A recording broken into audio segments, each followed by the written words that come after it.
Good evening, everyone. I'm Noah Albaum, and I coordinate programs for the Jewish Community Library, which is a program of Jewish Learning Works. I want to welcome you all to tonight's event on how Yehuda Amichai's poetry became popular song with Ilan Vitemberg. Automated closed captioning is available for tonight's program and can be accessed by clicking the CC button at the bottom of your window and selecting Show Subtitles.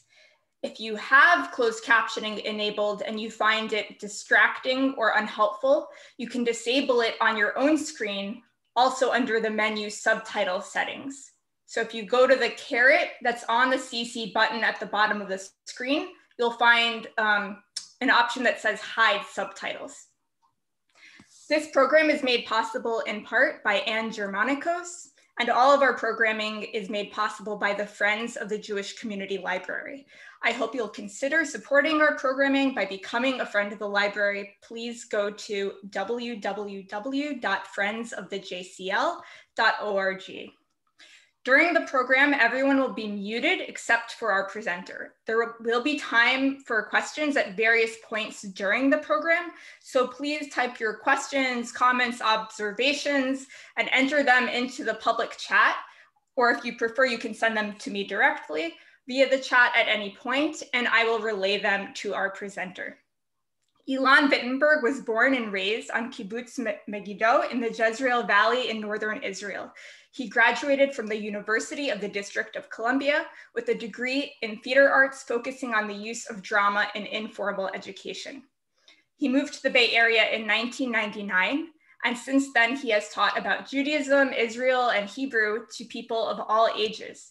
He served as the director of the Diller Teen Fellows Program, the director of the Israel Education Initiative, and director of Education Support Services at our very own Bureau of Jewish Education, now Jewish Learning Works. He's currently an independent educational consultant at the Oshman Family JCC in Palo Alto. Ilan lives in Oakland with his husband, Peter, with whom he also performs as a member of the Uppetry Puppetry Duo. Ilan, we're so grateful to have you as part of our library's community. I'll turn the floor over to you now.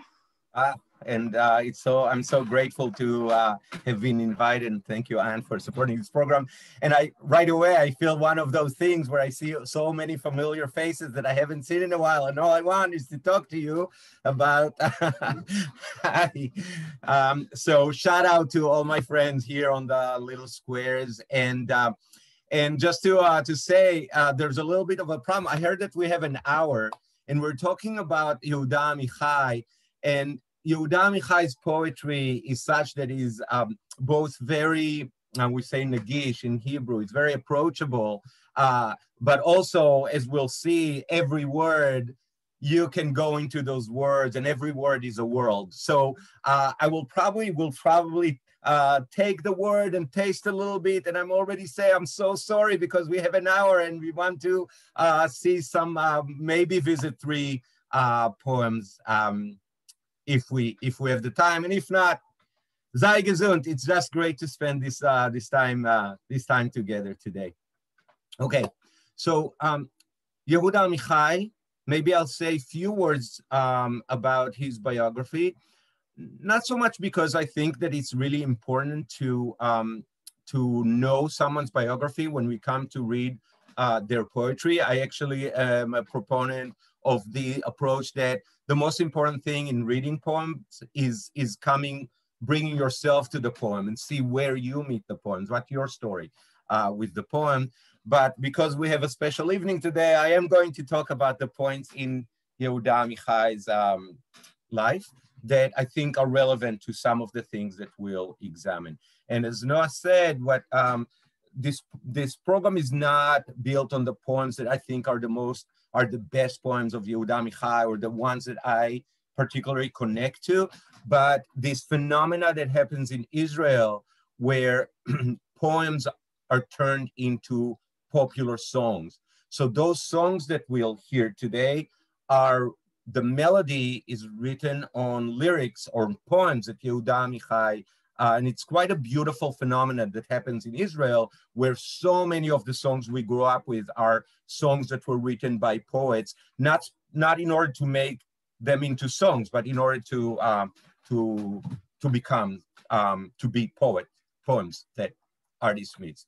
So we'll talk about that phenomena a little bit, and we'll hear some what I think is beautiful Israeli song. Okay, Yehuda Amichai, not his original name, born 1924 in Germany. Ludwig Pfeiffer, not a name that will go very well in Israel. And you can imagine being in Germany, being born in 1924, his family, thank God, was able to immigrate to what was then Palestine, which later became the state of Israel in 1935. And it's interesting to think about that age of age 11, especially for someone like Yehuda Amichai, who said that he never gave up on any of the girlfriends he ever had. He remembered them all and wrote about them all, even if they were high school sweethearts. And with him, he started young. So he already had some loves that he took with him from the time that he immigrated from Germany. And maybe we'll get to one of those poems that really examines that love. His family is religious, Orthodox, very warm and open, but very, they keep kosher, they keep the rules. And Yehuda Amichai, at the age of 16, he kind of become an Epicurus. He rejects religion as, you know, as an institution. And that, as you can imagine, creates tension at home where there's a lot of love. He feels very close to his parents, to his father, to his mother, but he becomes a non-practicing. Joined the British Brigade as soon as he came, fights with the British, where he also get familiar with Anglo-Saxon poetry in Egypt. And that's interesting when you think, we just celebrated Passover, right? When you think of what is Egypt to a Jew, what is Egypt to a Jew who writes poetry? The theme of Egypt and the desert, we'll see it coming in Yehuda Amichai's poetry a lot. He fights with the British, and then in the War of 48, he fights in the Negev desert against the Egyptians. He's a fighter. I mean, he has to fight if he participates in Israel's wars, and he sees what war does. He experiences war. He experienced death. He experiences the horrors of the war, and he writes about that. And one last thing that I'm going to say, Yehuda Amichai then becomes a teacher, and he teaches Bible. His second wife is a biblical scholar, teaches the Bible. He knows the Bible. He knows his Jewish tradition and writing and history, and he's not rejecting it. He's going in there and makes it his own. Yalla. Let's go into the first poem. One thing that it's wonderful to have so many people, but then a discussion, which is how we love to do, to talk about poetry, is a little bit hard. I don't even see everybody here on the same page, but I do want to hear questions and voices. So what I suggest is this: I'm going into a presentation mode, which means that I'm going to see no one, and I'm going to not be able to see the chat. But at any point, if anyone has a comment, a question, something that they want to say or ask, please write it in chat. Noah or Howard here will look at the chat and let me know if there's something super important. But from time to time, I will stop the screen sharing and I will see if anyone has anything to say, or I will have specific questions. Beseder, let's do it. Share screen, share sound, because we are going to talk about also hear some songs. And okay. The first poem that I'm going to read is called, I'm going to read it in Hebrew, and then I'm also already giving you a warning. So we're going to see the English. I just want you to hear the Hebrew first, because one of the things that happened, specifically because this is about songs, poems that were turned into songs, some of the poems today did not have an official translation, or the translation they had was like, oh my, I just don't think I can do it. Or the translation gave away some of the meanings that you can find in the Hebrew. So the translations, this is the best translation from the three that we have today. But as you can see, the translators, the Tuhanas made a choice, and some of the stuff was left behind. So I'm going to do two things. I'm going to show you some of the different meanings that the Hebrew has, but we're not going to talk a lot about the rhyming and all that. But I want you to hear the original Hebrew, okay? שנינו ביחד וכל אחד לחוד, שניהם ביחד וכל אחד לחוד מתוך חוזה שכירות. ילדה שלי עוד קיץ עבר ואבי לא בא ללונה פארק. הנדנדות מוסיפות לנוד, שנינו ביחד וכל אחד לחוד. אופק הים מאבד ספינותיו, קשה לשמור על מה שהוא עכשיו. מאחורי ההר חיכו הלוחמים, כמה זקוקים אנו לרחמים, שנינו ביחד וכל אחד לחוד. ירח מנסר את האבים לשניים, בואי ונצא לאהבת ביניים, רק שנינו נאהב לפני המחנות, אולי אפשר עוד הכל לשנות, שנינו ביחד וכל אחד לחוד. אהבתי הפכה אותי כנראה כים מלוח לטיפות מתוקות של יורה, אני מובא אלייך לאט ונופל, קבליני, אין לנו מלאך גואל, כי שנינו ביחד וכל אחד לחוד. So I'm going to switch to the Hebrew, and I would love it if someone can identify themselves, unmute yourself, and if you want to read the English, I would really appreciate it.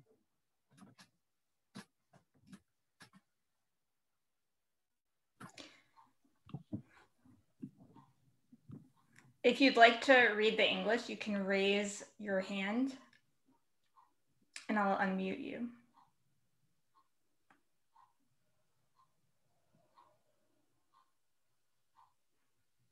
Bueller, anyone?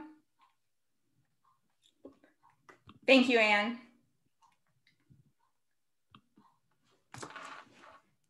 Okay. Do I go across and then do I do zigzag?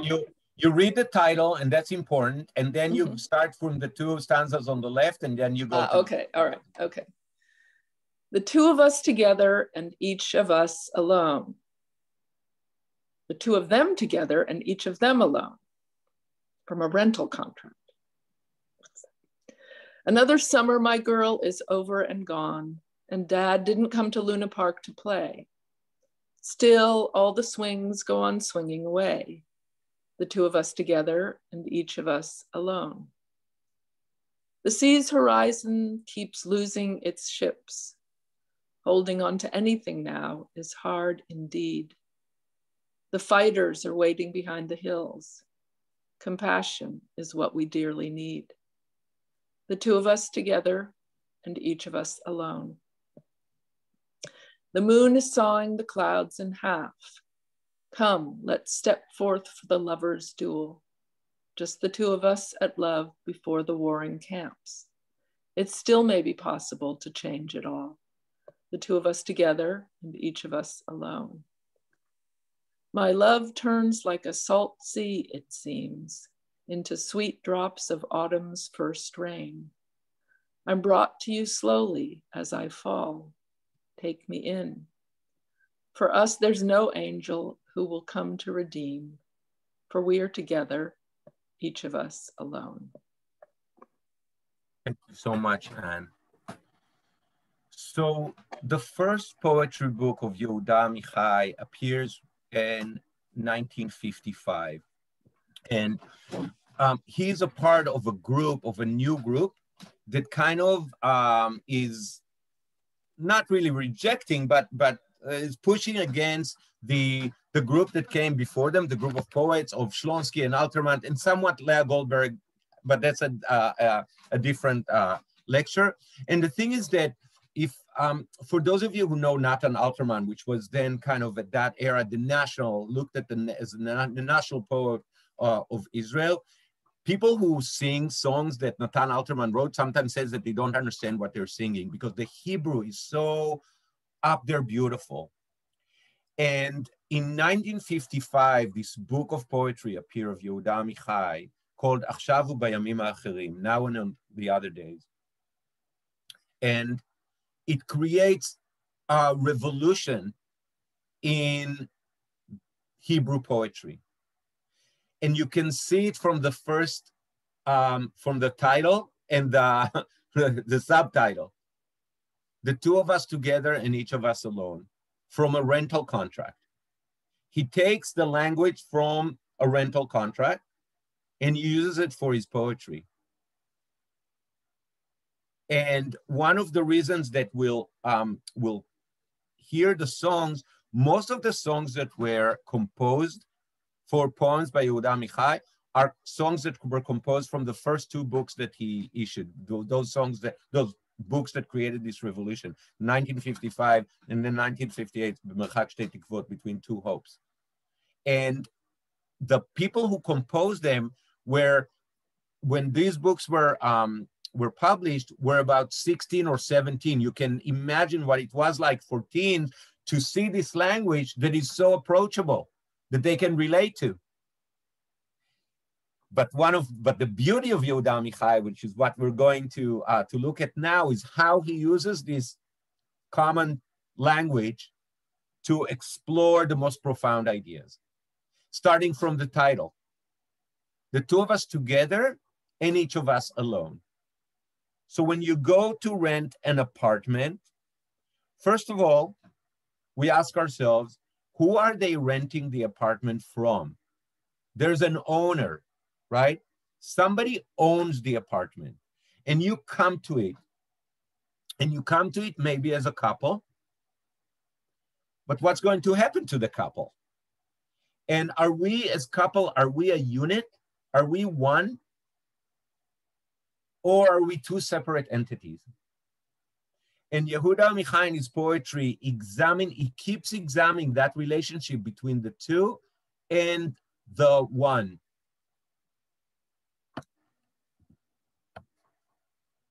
Which, of course, if we look at the creation story, in the creation story, just in these first chapters in Genesis, the story of creation, first of all, there's two stories of creation. Yeah, in one story, God's create man and woman in his image, or in their image. And in the other one, there's the rib story. So right away, there's two stories of creation. So is it one creation or two creations? And then within these stories, God, which in Hebrew is Elohim, which means that it's plural, God is plural, created men and women in God's image, in their image. So God right away, we say God is one, but right away, God is the man and the women together. The image of God is a male and female together. So is it one or is it two? And look at the beauty of what he does, because he looks at the rental contract and he asks, is God, are we image of God as two, or each one of us is an image of God? Or is God separate from us? Or do we have God here and we here? And by the way, Yehuda Amichai in his poetry, even though he's not religious, he doesn't say that there's no God. He said that if there is a God, God needs to be put on trial because what he did to the Jewish people. He's very angry at God. He doesn't say that there's no God, but he's angry at God. And he rejects God, sovereignty. And so at the end of the poem, we'll explore if God is not there, then what is there? Okay, so let's look at the poem. So I just want to point out a few things. And again, apologies to Yehuda Amichai, because you'll see that we are going to rush through what is very profound ideas, but we'll look at the progression that happens in the poem. Another summer, my girl is over and gone. Okay, so we're starting from which season? From the fall. And as Jews, we know what happens in the fall, right? It's high holidays, it's time of reflection, it's days of awe. But also, when you say my dad didn't come to the Luna Park to play, it means that it's closing time, right? Because maybe we were there waiting for dad and dad didn't come. So it means they're closing the Luna Park and dad didn't come yet. So we're starting, and we'll come back to explore this stanza, but we're starting from evening, okay? We're starting from evening, and then we're moving to the sea's horizon, keeps losing its ships. You know that time, it's like Eruv, when evening comes and darkness kind of erases the where I end and you start, right? It's hard to see where things start and end. And the sea and the horizon become one. So we're going to the evening. And then you see that we're going to nighttime. So we're moving from afternoon to evening to nighttime. And then we get the last verse that we will talk about. So I just wanted to point out that there's a progression throughout the day. And now let's talk about the first two lines. Another summer, my girl is over and gone. And dad didn't come to Luna Park to play. Ve'avi, my father, okay? My father, that's the Hebrew. Ve'avi lo ba la Luna Park. So whose father who didn't come to the Luna Park? One father is Yehuda Amichai's, well, usually it says that it's a conversation, but I can't do what a good educator does because I don't see you, so I'll just keep talking. So one father, of course, Yehuda Amichai, we know that there's this rift in the family. He's in the Luna Park, and his dad doesn't come to play. It's not the same conversation. But of course, who else is father? Our father, right? So father is not coming to the Luna Park. And what's the deal with the Luna Park? So 1952, around the time that Yehuda Amichai is writing this poem, they build a Merkaz HaYelidim. It's a conference center, but when we hear a conference center, we think of Boscone Center. This is a big outdoor space outside of Tel Aviv. And look at what we're talking about. We're talking about Tel Aviv because Amichai, we won't see it through the poem today, but those of you who know Amichai, he's the Jerusalem poet. He's Jerusalem. His family lives in Jerusalem, but this is, the Luna Park is Tel Aviv. Tel Aviv, the secular Hebrew Zionist entity, yeah? And to draw people to the Luna Park in Tel Aviv, in 1952, they write a song. And the song is called Abba Lebo la Luna Park. Daddy come to the Luna Park. Yeah. And look at look what happens when Daddy come to the Luna Park. We'll ride on the white horse. Abba Lebo la Luna Park nirkav ala sus halavan. Okay. We'll ride on the white horse, or you can switch it to the white donkey. Yeah. But Daddy is not coming to the Luna Park. And look what Yehuda Amichai takes the most.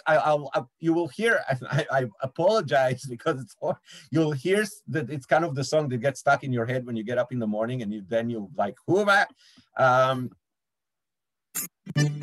אם אותי תיקח ללונה פארק, תראה איך אהיה ילד טוב. מהיום לטובה אתענה, ואיך תעלה הגיד לא רוצה. כן, אבא לבוא ללונה פארק, נרכב על הסוס הלבן. אבא לבוא ללונה פארק, תהיה גם אתה חבר'ה. So that's Abba lo ba la Luna Park. Okay, that's the reference for Yehuda Amichai. So in one little sentence, my dad didn't come to the Luna Park to play. Yehuda Amichai is talking about his father. He's talking about God, and he's talking about the tension between Jerusalem to Tel Aviv. And now let's go to the swings, go on swinging away, which by itself is a beautiful metaphor, right? The Luna Park is closed, but there's still ruach, spirit, that swing the swings. But what's the deal with the swing? The swings go on swinging away. What's the deal with the swing? Okay. So there's a midrash. Before we get to the swings, let's talk about the midrash. And the midrash is, why does the Bible start with the letter Bet, Bereshit? In the beginning, Be Reshit. You see this letter Bet. Come the rabbis, and the letter Aleph is not just the letter Aleph. Elohim, God, starts with the letter Aleph. Why don't we start the Bible, the Genesis, with the letter Aleph? Why do we start with Bet? Okay, so Rabbi Yonah, what did he say? He didn't say. He always say in the name of. Says in the name of Rabbi Levi. Why was the world created with Bet? Just as Bet is closed on all sides. Do we see it? Bet, the letter Bet is closed on all sides and open in the front. Yeah. So you are not permitted to say what is beneath, what is above, what came before, what will come after. All right? Says the rabbi, because it's up to God. Come the Zionists and say, it's Nes Lo Kara Lanu. It's not about miracle. It's us creating the miracle. Yes? And Chaim Nachman Bialik, who was the national poet before Alterman kicked him, before Nathan Zach kicked Alterman, but this is all fights of poets in Israel. He writes a children's song, a children nursery rhyme. Yeah? Nad Ned. Here's the Red Aleh Aleh Vared. Nad Ned, go up and down and up and down. What's above, what's below? Only me and you. Meaning, God, niet. But the Nadneda, the swing that we're talking about also is, we're thinking of this kind of swing, but think of the relationship with the old kind of swing between 1 and 2, right? It's one swing, but there's a power relation that if the other person won't be up, you won't go down, and then, right? So Nad Ned is another very obnoxious song that we grew up with. But of course, none of the kids in Israel know that it's an answer. It's the Zionist answer to the Midrash of what's above, what's below. And because I want to punish you for being here, let's hear a little bit of it. And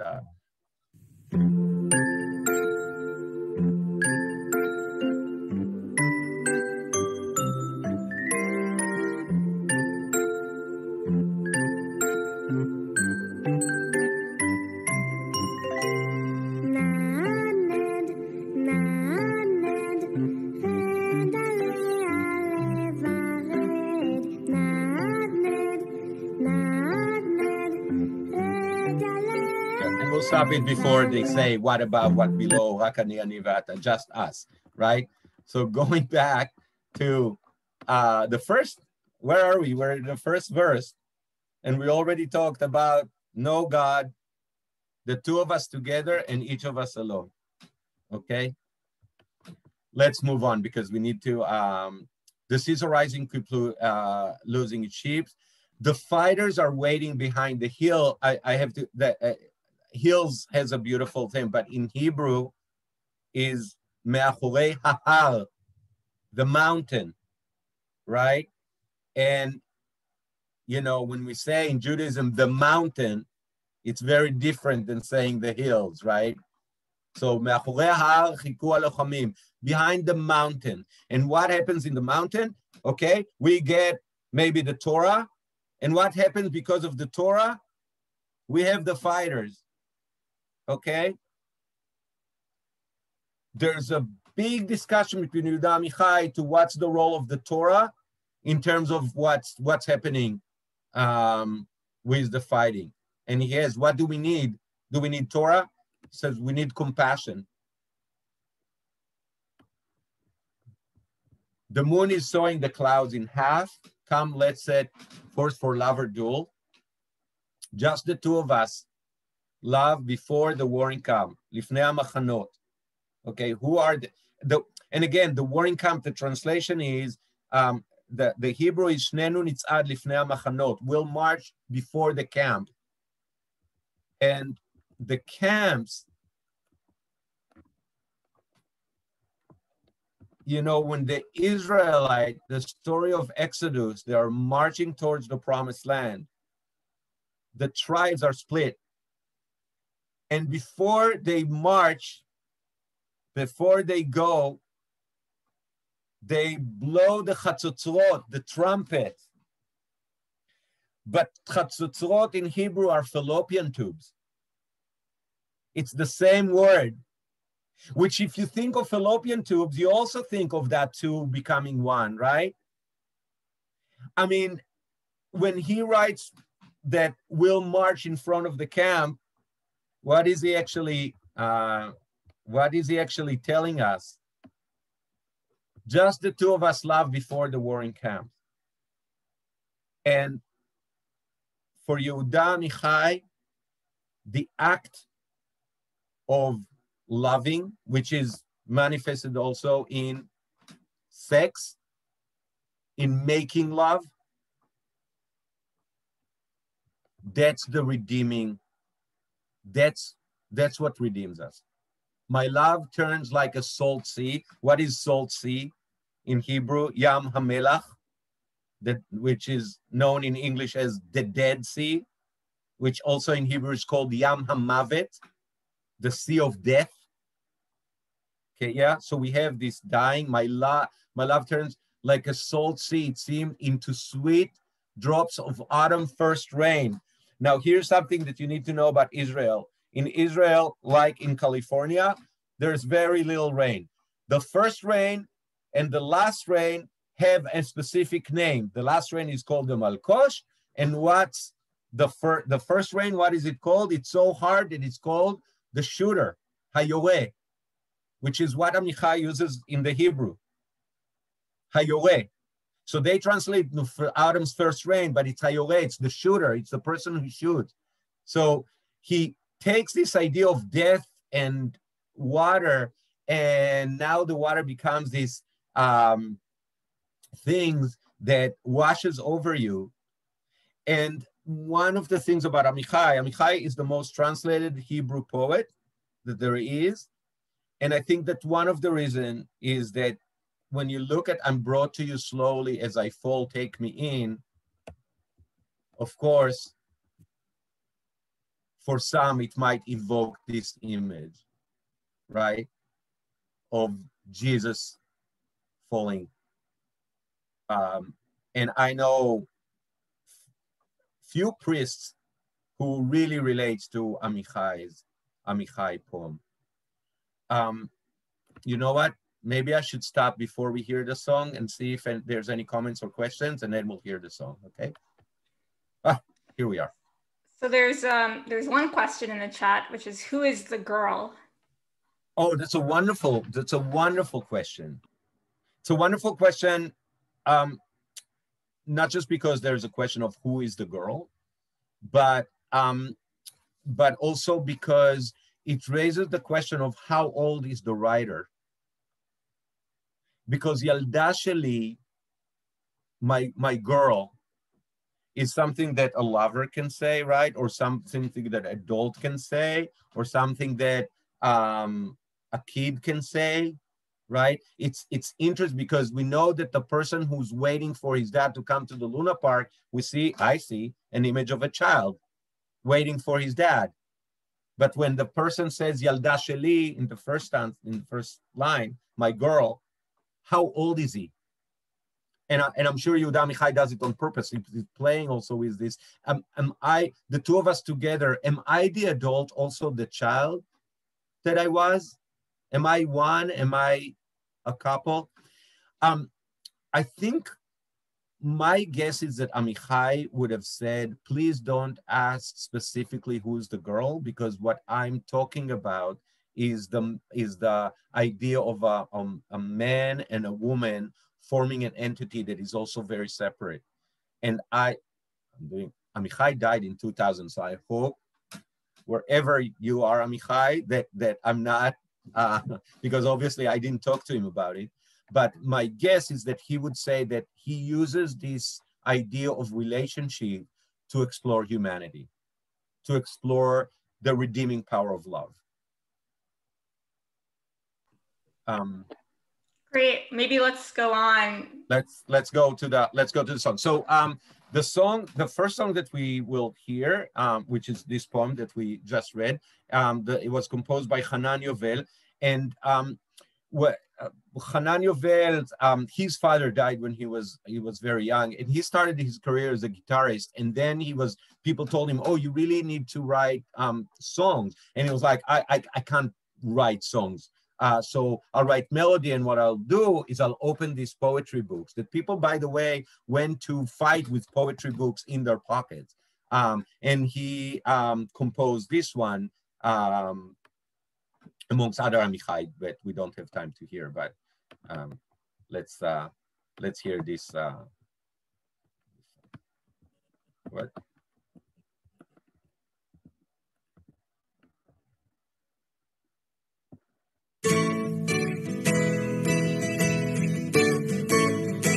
Sorry.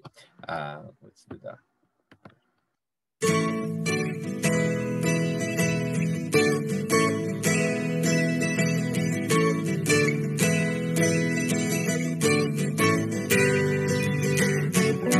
ילדה שלי עוד קיץ עבר, ואבי לא בא ללונה פארק, הנדנדות מוסיפות לנו, שנינו ביחד וכל אחד לחוד, שנינו ביחד וכל אחד לחוד, שנינו ביחד וכל אחד לחוד, שנינו ביחד וכל אחד לחוד.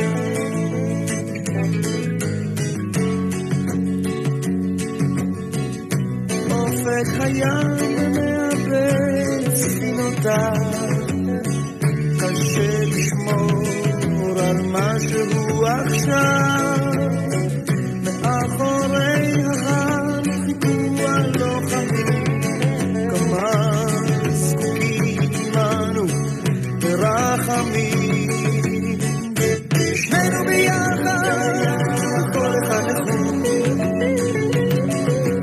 שנינו ביחד וכל אחד לחוד, שנינו ביחד וכל אחד לחוד.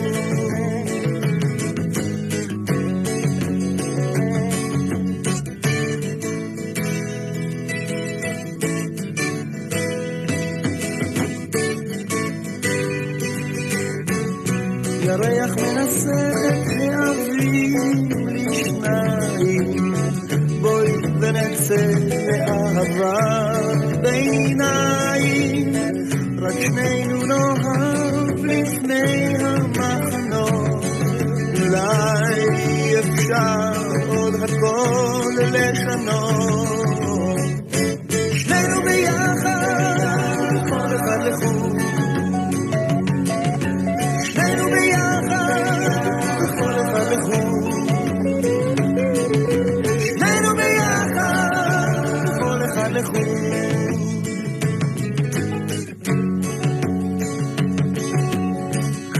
אהבתי הפכה אותי כנראה לים מלוח לטיפות מתוקות של יורה, אני מובא אליי לאט ונופל, קבליני אין לנו מלאך גואל, שנינו ביחד כל אחד לחוד,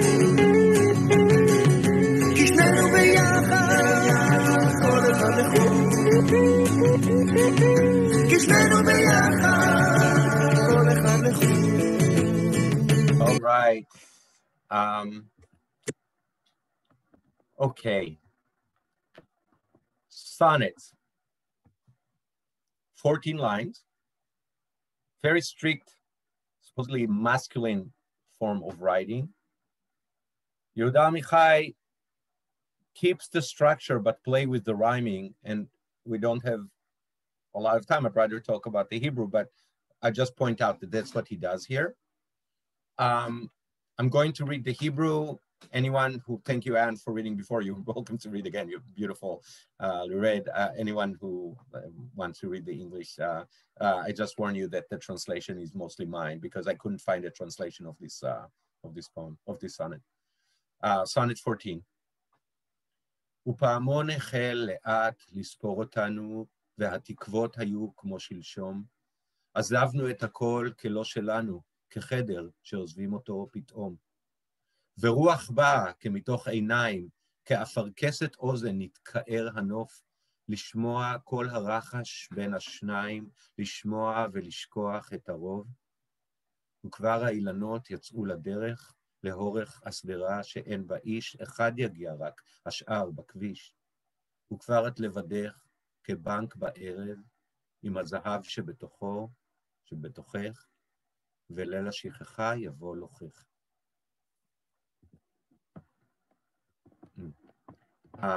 If somebody want to volunteer to read this.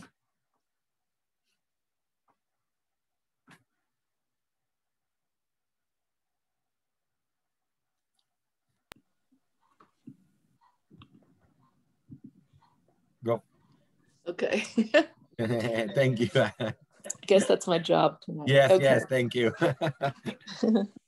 Let me put this in. Sonnet 14. And a bell started slowly to pace us, and our hopes were as of the day before yesterday. We left it all as if it wasn't ours, like a room you leave all of a sudden.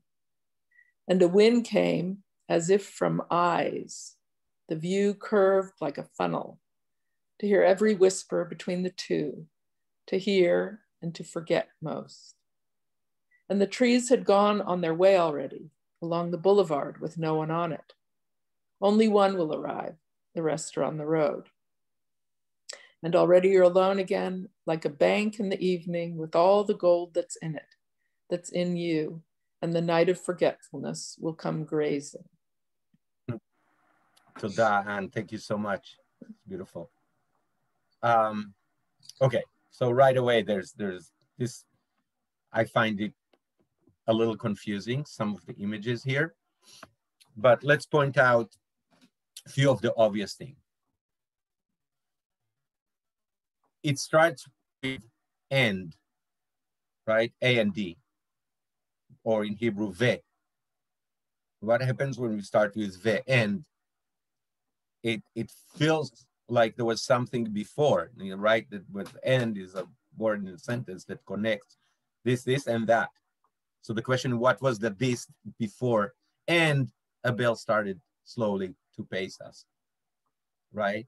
And so we're asking ourselves, so what happened before the bell started slowly to pace us? And what's the bell? So of course, and again, we have to remember that Yehuda Amichai was greatly influenced by Anglo-Saxon writing, amongst other German writers, of course, and in our English literature, we find Flew, the famous John Donne's No Man is an Island. So the bells, for whom the bell told. I hope you saw the amazing PBS series of about Hemingway, right? But so bells as a sign of death. And then in the Edgar Allan Poe poem, of course, bell is like the bell, bell, bell, bell, going from birth to the death of the person, and through the bells, bells, bells, right? So, but a bell, when the bell, so of course we have bells as a symbol both of death and of celebrations and wedding. But in the context of Jerusalem, of course, is one of those places in Israel where you can hear the bells, right? You won't really hear bells in Tel Aviv, Haifa. You might hear some in Nazareth, but a bell started slowly to pace us. And what happens with the count, with the counting of a bell, right? Right, it's to pace us. The bell is counting, but the question is, again, when the bell kind of goes back and forth between two sides, boom, boom, boom, it's again that same question. If the bell is counting two people, when the bell hitting one side and then the other, or is the bell counting many? Because the Hebrew, the reason I'm talking about counting, by the way, is that the Hebrew is lispo, to count. The translation is to pace, but the Hebrew is lispo, to count us. We left it all as if it was like a room you leave all of a sudden. In Hebrew, kecheder. So cheder is a room. Cheder is also the heart valve. The room inside the heart is chadarim. The heart has rooms. And of course, for a religious person who study ultra-Orthodox, study in a cheder, yeshiva. So the cheder that you leave all of a sudden, and for someone who has to leave Germany, or many, like our history, our Jewish history is filled with, you have to leave that room all of a sudden. So there's a sense of departure that maybe is hasty, unplanned, but there's a lefty, we left as if it wasn't ours. So there's a sense right here in the first stanza of departure, right, from something. And then this very interesting, confusing, and I would love it if people can write in chat. I'm going to ask what you think. What does it mean? And the wind came as if from eyes. And the Hebrew, by the way, for those of you who speak Hebrew, veruach, ruach. Think of what is ruach. Hebrew. Ruach ba kemitoch einayim. Einayim, eyes, but einayim, remember that. What the meaning of a wind that comes as if from eyes? What is that about? Any chat ideas?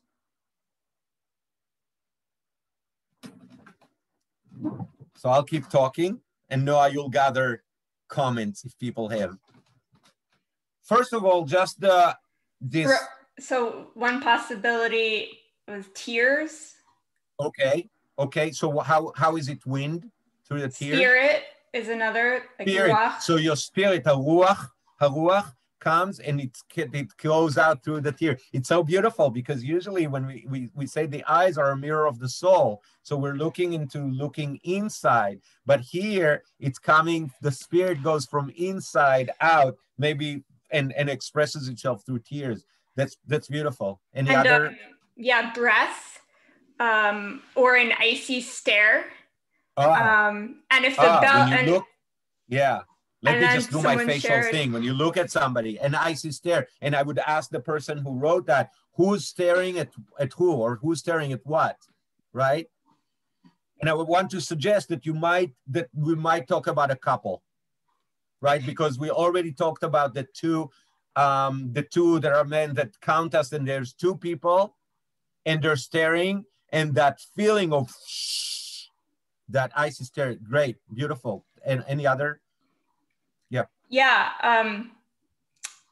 Someone pointed out that in Bereshit, the line Ruach Elohim merachefet al pnei hamayim, that's the spirit or breath or whatever of God that's on top of the water in the beginning of creation. And then Desmond Lyon shared that if the bells are ringing for death, then the spirit could be leaving through the eyes. Wow. You see, we can spend the whole evening just talking about that.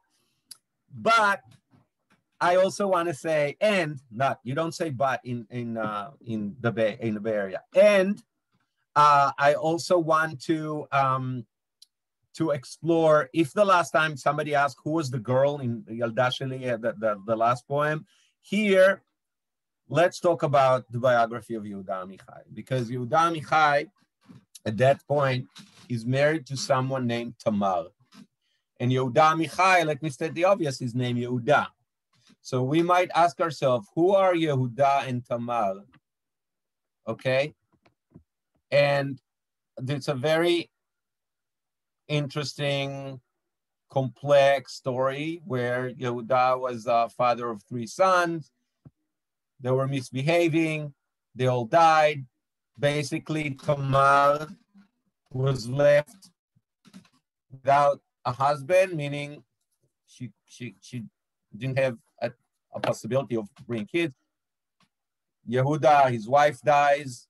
The father of those 3 sons, he comes down. She hears that he comes down. He says, well, family, maybe I can conceive from him.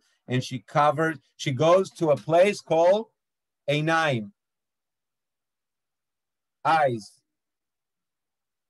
And she sits there and she covers herself, meaning the only visible thing that he sees are her eyes. And there's a real interesting question. Who sees who for who they are in that concept? Okay? And you probably read this, I shortened the story, okay? But this is the story of Yehuda and Tamar in a place called Einaim. So now, sorry, let's look at, and the wind came as if from eyes, because Yehuda Amichai and Tamar are getting divorced. Okay? And the wind comes as if from eyes, and the view curved, and here, Ilan, what do you mean? The Hebrew is ke'afarkeset ozen. Afarkeset is this part of the earlobe. Afarkeset, this part of the ear. Afarkeset ozen nitka'er hanof. The view curved like afarkeset shel ozen. And here I wrote funnel, and I will explain, please. I have an explanation.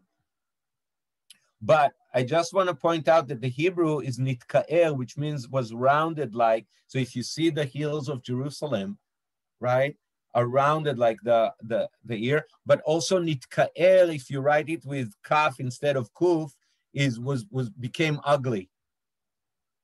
Yeah, nitka'er hanof became the view, that beautiful view of the hills of Jerusalem became ugly. But I did not write the ear. I like a funnel. And why did I do that? Because Amichai, as you might remember, he is a biblical scholar. He knows his Bible and he knows his Talmud.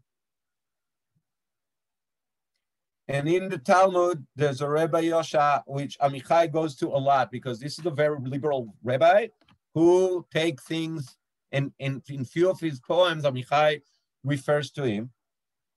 And when Rabbi Yosha is on his deathbed, I have to say that I feel very self-conscious right now, because I know that there's beautiful scholars sitting right there. And my friend and colleague, Rachel Brody, is right there. And she told me once that she wanted to do Amichai with me, which is, by the way, was a great inspiration. But I hope I'm not saying anything wrong, because I'm a kibbutznik.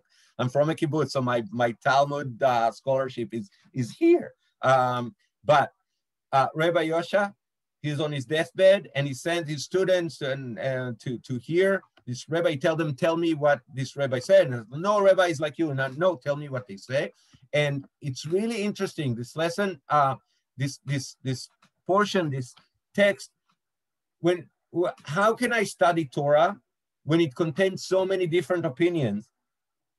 You know, like what's the point? There's what's the rule? So many people think different things, and Rabbi Yosha says you make your ear like a fennel and a farkeset.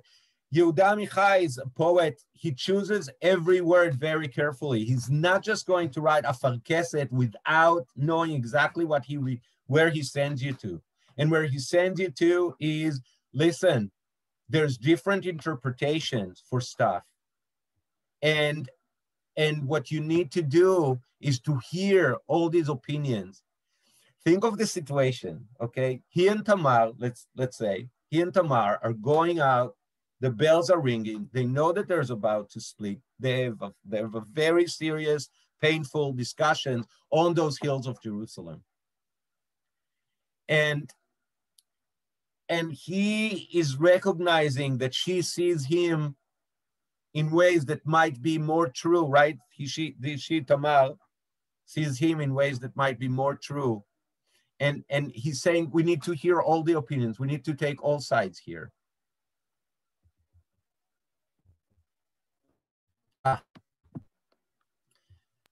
To hear every whisper between the two. So some opinions, some things are not being even said, right? Or said in a hushed tone. And now comes this image that I just love. And the tree is gone on their way already, it's this great image that we see from old Hollywood movies, right? Where the actors are sitting in the car and you think that the car is moving because they move the view, but you're actually staying in one place, right? So we have this sense of the trees are going on their way, right? But is it the trees moving or the person? And is the person walking and the tree staying? And it looks like, you know, where are we? It's along the boulevard with no one in it. Only one will arrive. The rest are on the road. And by the way, I am a proponent of this idea that Yehuda Amichai is not limiting his writing, even if he is now, let's say, this sonnet is about a separation of a couple. One of the things that Yehuda Amichai writes, there's a sonnet that he writes, Dorot Rabim al Eretz Miskavenu, where we go to sleep, all these generations are on the foot of our bed. So if you might say, oh, only one will arrive and the rest are on the road, and that's a reference to the Holocaust or to name from our Jewish history what it might refer to, I would say that you know, yeah to all. Yes, he's not limited in his writing to write just about one specific thing. And you're alone again, like a bank in the evening with all the golds that's in it, that's in you, and the night of forgetfulness will come grazing, which is a very interesting image. Leil hashichecha, Leil hashichecha, oops. Leil hashichecha yavo lochech. So just to talk about what is Shichacha before we hear the song, and I'm sorry about this. This is Shichacha in the field, and we're coming to Shavuot now, right? So when you forget, when you harvest and you forget something when you went, you leave it behind, and because we don't have time, I will send us all home with this idea of what is it that we let forgetfulness or memory or the night come and kind of glean, take with him. Let's hear some of the songs and then we'll ask you if you want to hear, because I know that we're getting to the end of the hour, and I don't know if people want to stay for another song. Sorry. Where are we? What happened? Oops. What? Here. Sorry. We seem to have.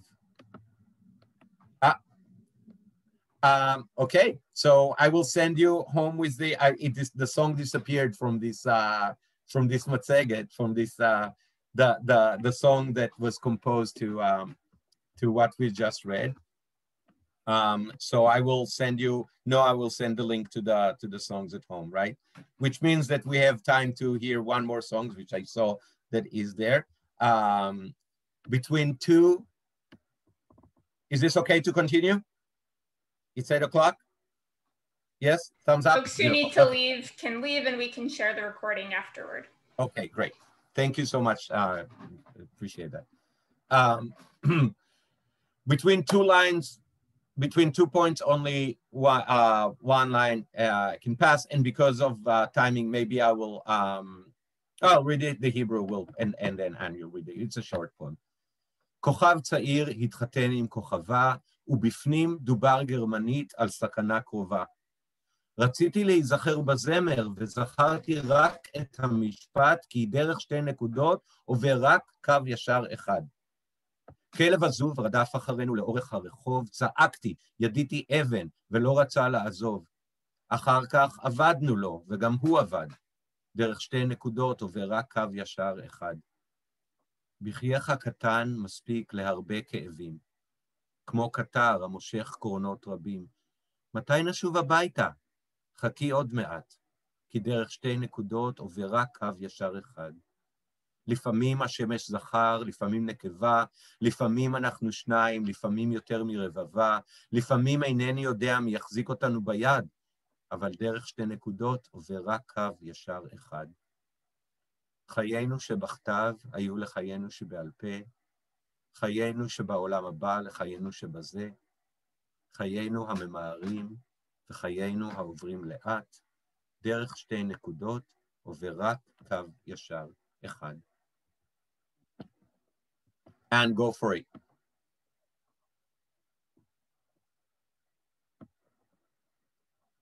if you're still with us.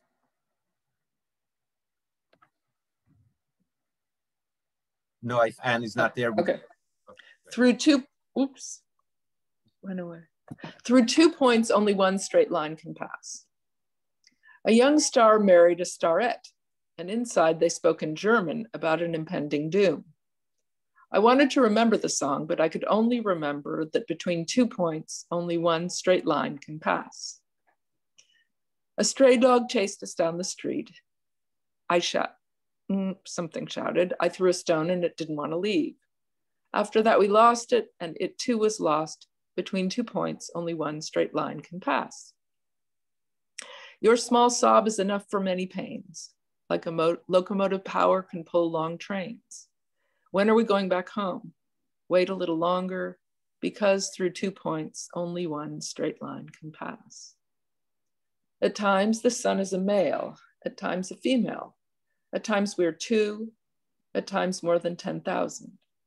At times I don't know who's going to hold our hands, but through 2 points, only one straight line can pass. Our written lives became our spoken lives. Our lives in the world to come became our lives in this world. Our hurried lives and our lives which are passing slowly. Between 2 points, only one straight line can pass. Thank you so much, Anne. Right.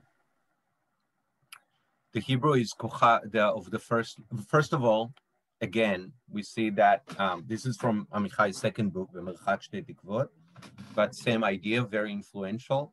And we can see that where he draws his inspiration from this law in geometry. This is, by the way, it's not my addition, it's in the book. There's a law in geometry that says that between 2 points, only one straight line can pass.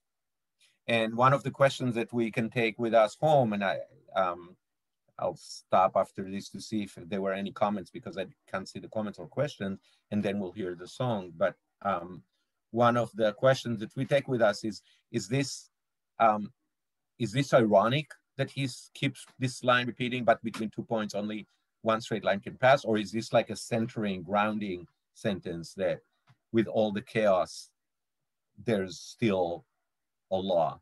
It's a question that we can debate, right? A young star married a starette. Kochav tzahir itchaten im kochava. So kochav kochava in Hebrew, a star. There's a kochava is something that Amichai kind of play with the Hebrew, but it's a male star and a female star, right? In star, you also get this sense of little kids, 2 little kids, who are kind of, they're in space, right? There's this sense of space and openness. Amichai had a very close girlfriend before he left Germany. Her name was Miriam, and she died, of course. She was murdered in the Holocaust, okay? And Amichai reflects on that, and we can see how the poem starts from this beautiful open space, and inside they spoke in German about an impending doom. Okay, so there's the world of the children, and then there's the world of the adults, right? And then you go from the we're still outside. A stray dog chased us, but what kind of an outside are we? We're back in Earth, and we're traveling in the street, and we can feel that stray dog, which is a danger, going to attack us. We're trying to get rid of it. Yeah, shouted through it. We didn't want to leave. And that sentence for me, the next sentence is what,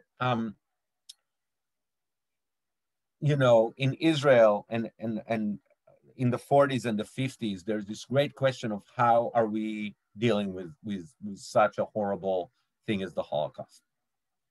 And there's the side that calls for revenge and let's be strong and we'll prove that this can never happen again. And there's this other side that says, look what people can do to other people.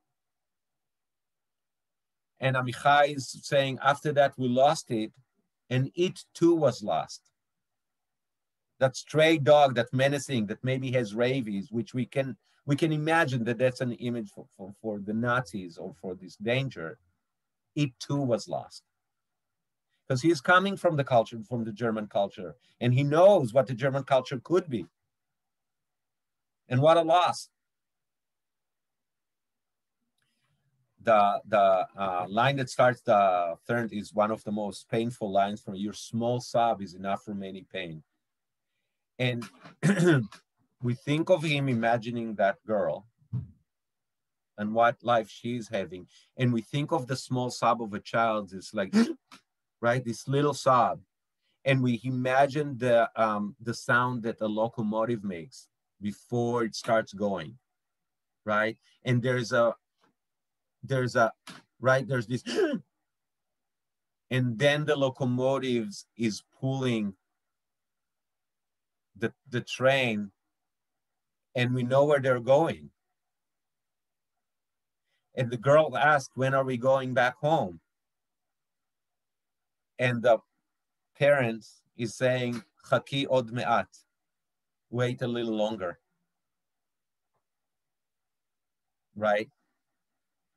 And I'm bringing back us to the question of, because 2 points, one straight line can pass. And we know when we build a train, it needs to be geometrically, and we know what the Germans were very good at.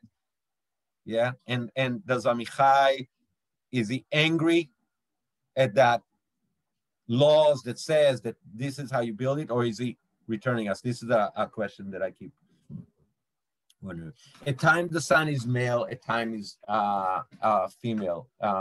Just to reflect. There's a quote in the Bible that the sun is being compared to a groom. But in Hebrew, usually we say to the sun, we say shemesh or chama, which is a female noun. But the Bible has the sun as both, and there's a midrash that says that the sun goes like this because it's like a groom that is so happy that it's coming, and it doesn't go in straight line. The groom doesn't go in straight line, and that's the midrash about the sun, right? So we see that the planets and the sun are not going in straight line, and also it reflects back to that beginning of the wedding, which we know that a wedding is a comedy. What is a comedy? A comedy ends with a wedding, right? So he brings us back to this place of wedding. At times we're 2 and times more than 10,000. The word in Hebrew is revava, which is the largest number in the Bible. There's not more number than revava, and we think of trying to capture the enormity of what is lost, and you can capture it in relationship, or you can try to imagine this huge number. At times I don't know who's going to hold our hands, right? Which is who's the adult here? There is no father figure, right? But also if we think of holding an adult holding children's hand, it also doesn't go in a straight line, right? There's a differential. And the ending, we see that there's the last 2 verses, there's repetition. So in the one before, in the penultimate verse, there's like lifamim, lifamim, lifamim, at times, at times, at times. And then it ends with what word? Chayenu. Our lives. Our written lives became our spoken lives. Our lives in the world to come became our lives in this world, right? Because usually we know that we see that there's a reversal here, right? Because usually the spoken becomes the written, and the life here becomes the life, but he brings it back. He reverses the order. And the emphasis is on life. All right. Shlomo Artzi is a very famous Israeli songwriter.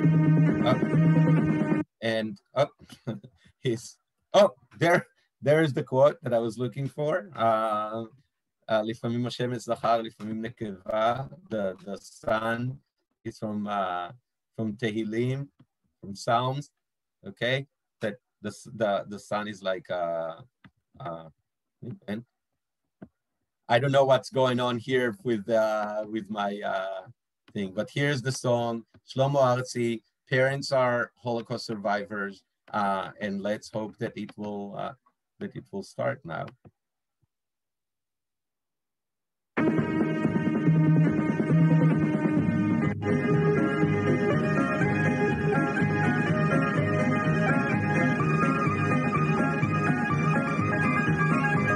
This is just the introduction.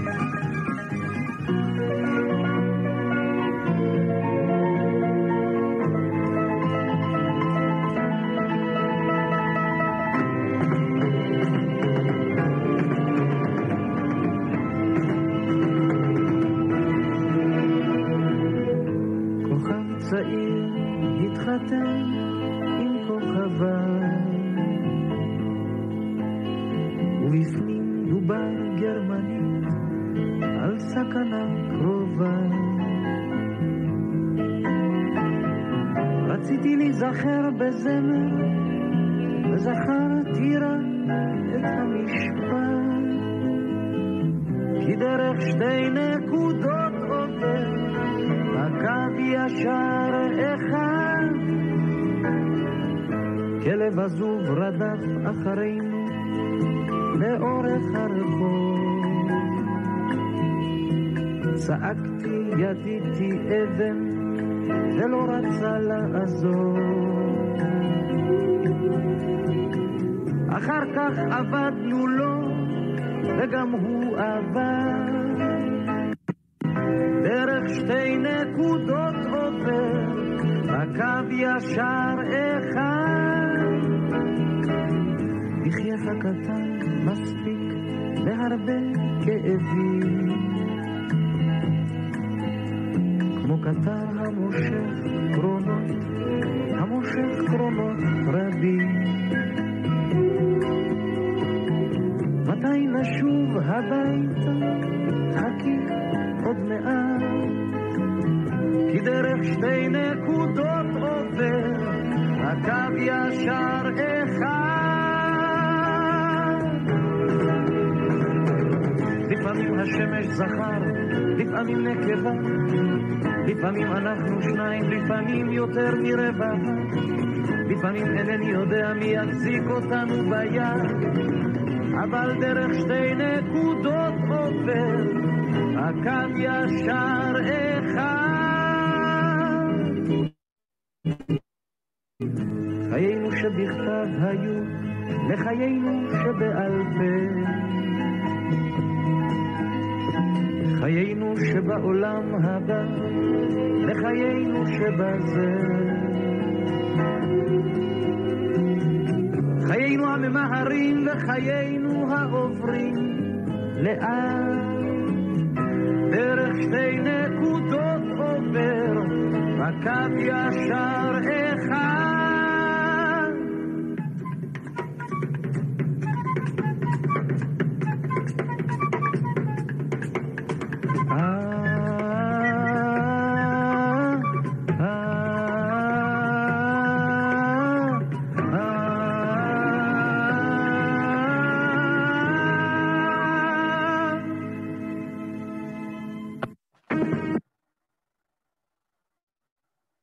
Thank you. So I couldn't see the questions or comments. I didn't know if anyone wanted to say or add something before I thank everybody. Noah, was there any? Everybody wants to say thank you to you, Ilan. Oh, thank you, everybody. And it's so wonderful to see so many familiar faces. I really appreciate it. Yeah, so we'll send you the link also with the sonnet that we didn't hear. Yeah, oops, my cat wants to bid everybody goodbye. All right. Take care. Thank you, Ilan. Stay safe, and I hope to see you everyone. in person. Bye-bye. Bye.